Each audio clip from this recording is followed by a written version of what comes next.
젤렌스키는 그것을 장거리 제재라고 부릅니다. 그리고 그 용어가 정확히 맞는 것은 아니지만 많은 러시아 자산이 불타고 있다는 사실은 변하지 않습니다. 또한 이번 주로 예정된 러시아의 연례 전승절 열병식가 예년보다 훨씬 축소된 것도 변하지 않습니다. 하지만 오늘 저희가 다뤄야 할 지도들이 많이 있습니다. 공통점이 있습니다. 이 지도들은 현재 전쟁에서 무슨 일이 일어나고 있는지, 그리고 왜 우크라이나가 천천히 훨씬 더 유리한 위치로 이동했는지 이해하는 데 도움이 됩니다. 네, 둑이 무너진 듯합니다. 우크라이나는 찾을 수 있는 모든 러시아 시설을 공격하고 있는 것으로 보입니다. 이 드론 몇 대와 이륙할 수 있는 작은 활주로만 있으면 됩니다. 나사의 화재 감지 기술 덕분에 위성에서 표면의 피해가 쉽게 보입니다.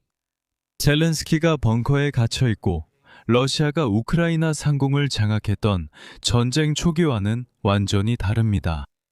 사일로에서 발사되는 정교한 미사일은 필요 없습니다. 호위함에서 미사일을 발사할 필요도 없습니다. 우크라이나가 해군 없이도 이 일을 해내고 있다는 점이 긍정적입니다. 그리고 언론이 러시아의 빈 피해를 집계하는 데 초점을 맞추고 있지만 우리는 그 이면을 들여다보고 어떻게 이런 일이 가능했는지에 대한 더 깊은 전략적 질문을 던져야 합니다. 아니요. 우리는 러시아가 정유 공장을 인간이 대피할 수 있는 벙커처럼 짓지 않는 이유를 말도 안 되게 설명하려는 것이 아닙니다. 대신 초점은 방공 시스템에 맞춰져 있으며 우크라이나가 어떻게 이를 뚫고 들어가 결국 젤렌스키를 기념하는 동상이 세워질 수도 있을 만큼의 성과를 거둘 수 있었는지에 대한 이유에 있습니다. 답의 일부는 전쟁이 시작되기 전 러시아의 무기 보관고에 무엇이 있었는지에 있습니다. 답의 일부는 러시아 방공 시스템을 나라 곳곳의 도로를 통해 신속하게 이동시키지 못하는 데 있습니다. 그 이유 중 하나는 러시아의 광대한 지리적 특성으로 정유소, 저장고, 공장들이 거대한 영토 전역에 흩어져 있기 때문입니다. 그 이유 중 하나는 요격 미사일이 목표물을 충분히 빠르게 조준하지 못한다는 점입니다. 그리고 이미 수많은 요소들이 얽혀 있어서 마치 정글과도 같아 보일 수 있다는 걸 압니다. 하지만 러시아가 상황을 통제하지 못하는 또 다른 중요한 이유가 있습니다. 우크라이나는 많은 생산시설을 동굴 같은 지하시설에 신중하게 배치하고 있습니다. 그래서 마지막 이유가 바로 이겁니다. 러시아는 우크라이나 드론 생산을 초기에 억제하지 못합니다. 그래서 오늘은 이 5가지 문제를 이 순서대로 하나씩 살펴보겠습니다. 이 문제들이 모두 합쳐져서 우크라이나를 훨씬 더 나은 위치에 올려놓았습니다. 러시아가 직면한 불가능한 상황을 더 깊이 분석하기 전에 먼저 몇 가지 짧게 짚고 넘어갈 요점부터 시작하고 싶습니다. 첫 번째는 서방에도 익숙하게 들릴 수 있는 문제이지만 아마도 더 극단적으로 나타난 문제입니다. 이번 전쟁을 위한 물자 준비의 대부분은 단순히 소련 창고에 아직 남아있는 것들을 살펴보고 그것을 현재의 전투에 맞게 개조하는 것이었습니다. 이 방식은 러시아가 우크라이나에 투하할 활공폭탄으로 개조할 추가 탄약을 찾는 데 있어 꽤 효과적이었습니다. 하지만 잠시 게임의 세계로 들어가 보자면 저는 잘못된 위협은 없고 잘못된 답만 있다는 격언이 떠오릅니다. 상대를 이기는 방법은 여러 가지입니다. 그중 많은 방법에 방어책이 있습니다. 하지만 잘못된 방어 전략으로 맞선다면 그 어떤 공격 방법도 승리할 수 있습니다. 게임 이론에서 전쟁 실전으로 전환하기 위해 수십 년 동안 소련은 나토와의 대결을 준비해왔습니다. 그 결과 소련은 첨단 미사일과 전투기 체계에 대한 방어 체계를 구축했습니다. 물론 1970년대와 1980년대 사람들의 관점에서 보면 첨단이었죠. 요점은 자원 효율성 관점에서 보면 일회용 공격 드론이 인상적이라는 겁니다. 전통적인 군사적 관점에서는 그것들은 꽤 기본적입니다. 그래서 우크라이나는 이 부분에서 유리하게 시작했습니다. 더 정밀한 대응책을 압도하기 위해 값싼 폭탄을 대량으로 비축한 것이죠. 기본적으로 만약 여러분이 이란 드론으로 인한 미국의 피해에 대한 불만을 지켜봤다면 똑같은 이야기입니다. 다만 우리는 더 넓은 전쟁 연합의 관점에서 시각을 바꿔서 보고 있는 것뿐입니다. 두 번째 기본적인 요점은 러시아가 우크라이나의 드론 생산 능력을 선제적으로 파괴하지 못하고 있다는 점입니다. 실제로 상대방이 드론으로 여러분을 압도하지 못하게 막는 더 쉬운 방법은 애초에 드론이 생산되지 못하게 하는 것입니다. 침공이 시작될 때만 해도 러시아가 하늘을 장악하고 따라서 관련된 모든 군사시설을 손쉽게 폭격할 것이라는 예상이 지배적이었습니다. 다시 말해 미국의 이런 경험을 연합의 반대편 시점에서 본 셈입니다. 이란이 실제로 얼마나 큰 피해를 입었는지는 아직 확실하지 않지만 이슬람 공화국이 이 점에서는 우크라이나보다 확실히 더 불리한 위치에 있는 것은 분명합니다. 실제로 서방이 지원한 대공방어 시스템만으로도 약 4년 전에 러시아의 그 경로를 차단하기에 충분했던 것으로 드러났습니다. 적어도 이번에는 나토와 러시아 간 충돌을 상정한 장비가 본래의 목적을 제대로 달성하고 있었습니다. 이제 러시아는 더 먼 거리에서의 전략으로 전환했으며 여기에는 앞서 언급한 활공폭탄, 탄도미사일, 그리고 자체 자폭 드론이 포함되어 있습니다. 이러한 무기들이 아직 우크라이나의 생산을 완전히 중단시키지 못한 이유 중 하나는 우크라이나가 매우 훌륭한 방어망을 갖추고 있기 때문입니다. 이 시스템이 어떻게 작동하는지 우리는 이미 이전에 살펴본 적이 있으니 오늘은 그 세부 사항을 반복하지 않겠습니다. 하지만 제가 전에 말하지 않았던 한 가지는 우크라이나의 지리입니다. 대체로 말해서 러시아에서 우크라이나로 가는 것은 넓은 곳에서 좁은 곳으로 가는 것입니다. 이것은 우크라이나가 방어를 집중하고 러시아의 타격 수단이 나라 전체를 완전히 파괴하는 것을 막기 쉽게 만듭니다. 그 지리적인 요점이 명확하지 않았다면 괜찮습니다. 왜냐하면 우리는 반대 방향으로 문제를 깊이 있게 논의할 필요가 있기 때문입니다. 실제로 이제 러시아의 거대한 영토가 가진 문제점을 살펴보겠습니다. 당신의 나라 전역에 귀중한 목표물들이 산재해 있다고 상상해 보세요. 그리고 분명히 말하자면 만약 당신이 러시아라면 이것은 상상할 필요도 없습니다. 이것이 바로 당신의 현실입니다. 전통적으로 이것은 유리한 점이었습니다. 왜냐하면 상대가 당신의 국경 깊숙이 침투해야 한다는 뜻이기 때문입니다. 예를 들어 소련이 핵무기 인프라를 중앙아시아 한가운데에 건설한 데에는 이유가 있습니다. 하지만 장거리 자폭 드론의 확산으로 인해 이러한 지리적 보호 효과의 대부분이 사라졌습니다. 이제 1단계 해결책은 각 해당 시설 주위에 대공 방어 시스템을 여러 개 배치하는 것입니다. 하지만 곧 깨닫게 됩니다. 첫째, 이것은 엄청난 자원이 필요하다는 점입니다. 둘째, 우크라이나가 그 위치 중 단 한 곳만을 목표로 삼는 밤에는 나머지 방공 전력은 사실상 무의미해졌습니다. 그리고 셋째, 우크라이나가 공격하고 싶어 할 수 있는 우선순위가 낮은 목표들이 많이 있는데 이들은 사실상 무방비 상태입니다. 그래서 2단계 해결책은 모든 방공망을 국경 가까이로 이동시키는 것입니다.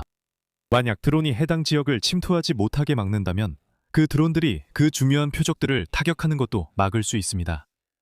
하지만 알고 보니 러시아는 2단계 게임보다는 1단계 게임을 더 많이 하고 있습니다.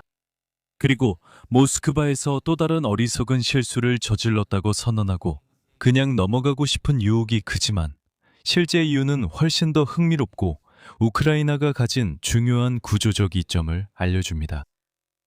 잠시 이 지도를 모두 함께 바라봅시다. 러시아가 자국 국경만 방어하고 싶다고 가정해봅시다. 그러면 즉각적인 반응으로 이렇게 생긴 방어선을 그릴 수 있을 겁니다. 하지만 러시아는 2014년 이후로 많은 영토를 차지했기 때문에 실제로는 이렇게 해야 합니다. 하지만 우크라이나는 물 위로 드론을 날릴 수 있기 때문에 사실상 이렇게 해야 합니다. 하지만 우크라이나가 원하면 벨라루스를 통해서도 드론을 날릴 수 있습니다. 그래서 정말로 이게 필요합니다. 하지만 상황은 더 나빠집니다. 하이마스는 전쟁 첫 몇 년 동안 우크라이나의 MVP였습니다. 그리고 그 이후로 드론이 하이마스를 능가했지만 최고의 치고 빠지는 자주포는 여전히 큰 피해를 주고 있습니다. 우크라이나가 하이마스를 위해 가장 많이 보유하고 있는 탄약 종류는 GMLRS 미사일로 사거리는 70km입니다. 방공 시스템은 GMLRS의 우선 타격 목표입니다. 왜냐하면 그 방어 시스템을 무력화시키면 더 저렴한 드론들이 자유롭게 활동할 수 있기 때문입니다. 이란과 또 다른 비교를 하자면 이것은 미국 폭격기들이 이란 상공을 장악할 수 있도록 토마호크 미사일을 사용하는 것과 비슷합니다. 그러면 폭격기들이 나머지 목표물에 JDAM을 투하할 수 있게 됩니다. 현재 러시아는 일부 방공 시스템을 GMLRS 사거리 내에 배치하고 있습니다. 쿠르스크와 같은 대도시나 에너지 수출 산업을 위한 석유 펌핑 시설 등 그 범위 내에 가치 있는 목표물이 있다면 이는 피할 수 없는 일입니다. 하지만 그런 예외를 제외하면 대부분의 방어망 반경은 여기까지 늘어납니다. 그리고 우리는 러시아의 지리적 문제를 보기 시작하고 있습니다. 우크라이나와 달리 러시아는 사방으로 뻗어 있습니다. 방공 시스템 방어선을 더 멀리 펼칠수록 방어해야 할 구간도 그만큼 더 길어집니다. 이것이 왜 빠르게 재정적인 부담이 드는지 알 수 있습니다. 특히 해안선을 포함하면 이렇게 긴 방어선을 구축해야 하기 때문입니다. 하지만 상황을 더 악화시킬 수도 있습니다. 우크라이나도 에이테크임스를 사용할 수 있지만 김물러의 것보다 훨씬 적은 수량입니다. 이란 전쟁으로 인해 추가 확보 전망도 더 나쁘고 우크라이나가 그 거리에서 하이마스를 사용해 대공 시스템을 타격한 사례에 대한 문서화도 적습니다. 이러한 점들을 감안하더라도 에이테크임스의 사거리는 300km입니다. 따라서 진정한 안전선은 바로 여기까지 뒤로 물러나야 합니다. 이제 러시아가 그 선의 상당 부분을 각 네트워크 요소가 커버할 수 있다면 그렇게 해도 괜찮을 겁니다. 하지만 미리 말하자면요. 각각은 그렇게 할 수 없습니다. 우크라이나 드론은 러시아 레이더에 포착되지 않으려 일부러 낮게 비행합니다. 여기에 드론들이 일반적으로 작은 레이더 반사 면적을 가지고 있다는 점까지 더하면 비현실적인 가정이지만 약 30km마다 레이더가 피요해질 수 있습니다. 또한 전 구간 지형이 유리하다고 가정해야 합니다. 이것은 드론이 사거리 밖으로 벗어나기 전에 레이더가 위치를 파악하고 식별하고 추적하며 요격기에게 표적 정보를 전달해야 하기 때문입니다. 이 모든 과정은 50분 내에 끝나야 합니다. 이렇게 해서 러시아는 국가 전체를 보호하는 단일 종합 시스템을 만드는 대신 최고의 시설들을 개별적으로 보호해야 한다고 계산하게 되는 것입니다. 물론 러시아에게 상황은 한 단계 더 나빠집니다. 방어선을 제대로 방어하지 못하는 것에 체념한 러시아는 여전히 그 시설들 자체를 지킬 만큼 충분한 시스템을 갖추지 못했습니다. 그래서 우리가 예전에 이야기했던 익숙한 게임이 펼쳐집니다. 러시아는 우크라이나가 정확히 어디에 방공 시스템이 있는지 모르게 하기 위해 방공 시스템을 이곳저곳으로 옮겨야 합니다. 한 가지 해결책은 모든 장비를 목표물 바로 앞에만 배치하는 것이 아니라 우크라이나가 그 목표물로 접근할 가능성이 있는 경로에도 배치하는 것입니다. 주요 문제는 우리가 알기로는 미국이 여전히 우크라이나의 방공 시스템 위치에 대한 정보 공유로 지원하고 있다는 점입니다. 이에 따라 우크라이나는 방공 시스템을 피해 노출된 목표물을 타격하거나 방공 시스템 자체를 공격해 이후 공격을 더 쉽게 할 수 있습니다. 이제 미국이 정보 공유 노력을 대폭 축소했다는 사실을 알게 되어도 놀랄 일은 아닐 것입니다. 기억하세요. 미국이 직접적인 군사 지원을 중단했음에도 불구하고 정보 공유를 계속한 이유 중 일부는 정보 분석가들이 적의 자산을 찾는 연습을 할 수 있도록 도와주었기 때문입니다. 미국은 지난 몇 달 동안 이러한 노력을 이란으로 돌려왔습니다. 그리고 제가 이 말을 쓰는 지금 당사자들이 휴전 중이지만 적대 행위가 재개된다 해도 아무도 놀라지 않을 것입니다. 따라서 미국이 이란의 배치를 계속 추적하는 것은 매우 중요합니다. 반대로 우크라이나와의 정보 공유를 계속 지원하는 데 있어 대역폭 문제가 발생할 수 있습니다. 아이러니하게도 미국이 실제로 그 지원을 중단했다는 소식은 서방에 좋은 소식이 될 것입니다. 이 기간 우크라이나는 러시아의 고가치 목표물을 계속 타격할 능력이 있음을 보여줬습니다. 즉, 우크라이나가 미국 분석가 도움 없이 자체 정보 네트워크로 충분히 버틸 수 있음을 보여줍니다. 하지만 저는 미국의 지원이 완전히 없다고 결론 짓는 데에는 신중해야 한다고 생각합니다. 키이우가 여전히 미국 위성으로부터 원시 정보를 받고 있을 수도 있기 때문입니다. 그렇다면 오늘의 핵심 요점은 무엇일까요? 우크라이나는 러시아의 귀중한 자산을 표적으로 삼는데 탁월한 감각을 가지고 있습니다. 지리적 요인과 물류 문제 때문에 러시아는 이 문제에 대해 쉬운 해결책을 찾지 못하고 있습니다. 그리고 어떻게든 우크라이나는 이란 전쟁 기간 동안 그 작전을 계속 이어왔습니다. 한편 우리가 여기까지 온 과정이 궁금하다면 전쟁의 기원에 관한 이 두 권의 훌륭한 책을 추천합니다. 책 전부는 영상 설명란에서 확인해 주세요. 그리고 오늘 영상을 재미있게 보셨다면 좋아요와 공유, 구독 부탁드리고 다음에 또 뵙겠습니다. 건강하세요. 그리고 참고로 말씀드리자면 제가 가장 좋아하는 고대 문명은 아즈텍과 이집트입니다. 특별한 이유는 없지만 그냥 말하고 싶었어요. 그래도 영상 끝나고 이런 얘기하는 것도 항상 좋은 것 같아요.